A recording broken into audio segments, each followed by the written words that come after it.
saya dari CGP Bima Angkatan Pertama.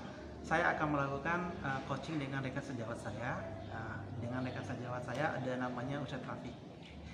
Sebelumnya ada rencana nih kita kan mau sesi coaching ini. Jadi rencanakan ini coaching itu berbeda dengan mentor, kayak dengan fasilitator. Kalau coaching itu saya akan membantu Ustadz Rafiq menemukan solusi dari permasalahan itu sendiri. Beda dengan kalau mentor itu saya menceritakan pengalaman, dan kalau fasilitator itu membantu menemukan solusinya, sedangkan coaching itu berbeda. Oke? Baiklah, kita mulai akan sesi coaching ini ya kira-kira mungkin nanti sekitar antara 7-10 menit paling maksimal lah kita diskusi untuk sesi coaching ini. Jadi saya batasi sekitar 7 menit saja biar tidak sampai memakan waktu banyak nanti. Kira-kira nanti kan kita di sesi diskusi ini, kira-kira apa yang diharapkan setelah kita diskusi ini? Kita mengharapkan solusi yang terbaik. Oh, ada solusi nanti ketika kita berdiskusi berdua seperti ini. Terus saya kepengen dengar dong apa menjadi yang kita diskusikan pagi ini, apa masalahnya yang ingin kita diskusikan hari ini. Ya, ada apa yang kita diskusikan atau kita bahas pada hari ini terkait masalah ya anak-anak. Oh iya, berarti ada masalah dari Ustadz Rafiq itu sendiri. Coba saya kepengen dengar ceritanya dari Ustadz Rafiq. Masalahnya tidak terlalu apa sih, cuman saya selaku pembina dan selaku ustadznya di sini, karena memang sudah senantiasa bersama anak-anak di sini, merasa gelisah dan merasa pusing karena memang dikagetkan dan tiba-tiba anak-anak ini berbondong-bondong minta surat pindah, lebih khususnya SMK kelas 2, dengan alasan yang mereka keluarkan itu pas ditanya mereka menjawab alasannya pertama mereka bilang bahwa banyak mata pelajaran tapi jarang guru yang masuk. Oh, berarti masalahnya yang saya tangkap ini anak-anak kepengen banyak yang minta keluar karena guru-guru jarang yang masuk ke dalam kelas, sehingga kelas itu sering kosong seperti itu ya. Mereka jenuh gitu. Oh gitu ya, saya paham. Terus apa yang Ustadz Rafiq rasakan saat ini dengan kondisi, dengan adanya masalah? Ya, dengan adanya masalah hal-hal seperti ini ya tentu karena saya sampaikan dari awal, jadi saya selaku pembina yang selalu dan senantiasa bersama anak-anak di sini, jadi merasa gelisah gitu, agak sedikit merasa kecewa, kemudian merasa sedih ya, karena memang anak-anak itu gimana ya, walaupun anak-anaknya ada yang nakal tapi sudah saya anggap itu sebagai anak-anak saya sendiri. Jadi sangat-sangat saya tidak ingin anak-anak itu berpisah dengan kita.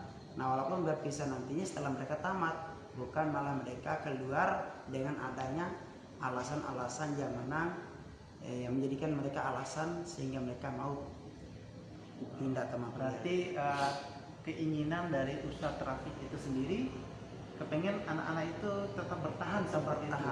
Iya, sampai selesai. Oh gitu ya. Terus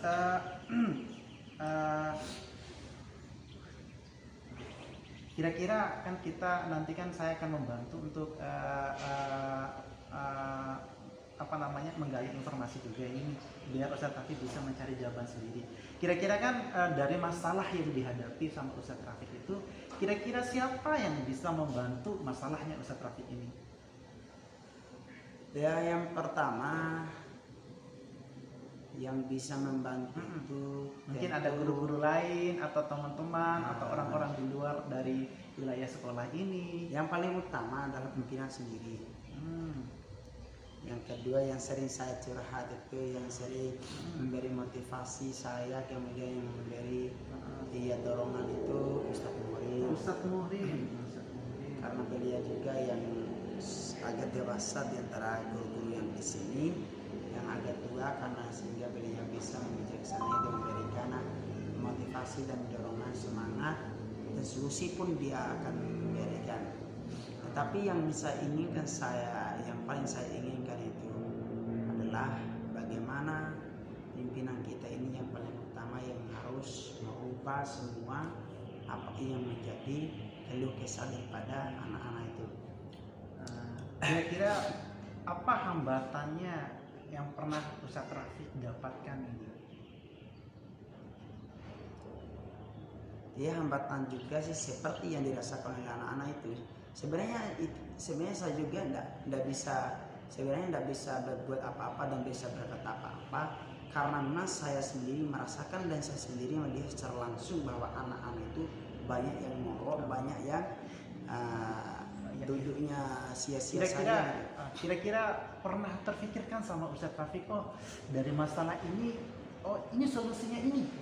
Pernah nggak ada mungkin terlintas dari pikiran? Sempat saya berpikir. Karena saya lihat itu, sempat saya kemarin agak-agak marah karena melihat, bukan apa, saya merasa kasihan sekali sama anak-anak kok begini, karena kita hanya apa kita saja solusi yang terpikirkan oleh Ustadz Rafiq biar anak-anak itu tidak keluar seperti itu?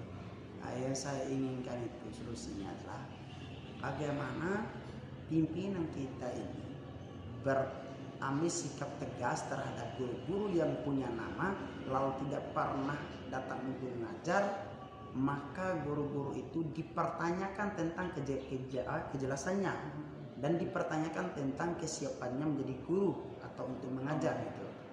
Nah, setelah itu memang itu tidak ada, memang itu sudah ada alasan dan ada guru-guru yang menjawab kami sudah tidak bisa lagi ya. Maka langkah berikutnya adalah alternatifnya kita carikan guru penggantinya gitu. Daripada anak-anak ini banyak alasan mau ini mau itu. Bagus, sudah ketemu solusinya ini. Kira-kira kalau menghadapi kalau itu diterapkan ada hambatan nggak? Mungkin bisa dicarikan lagi masalahnya solusinya lagi.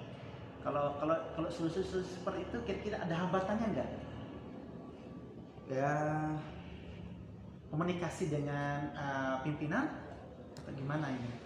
Insya Allah nih kita rencananya harus komunikasi dulu dengan pimpinan.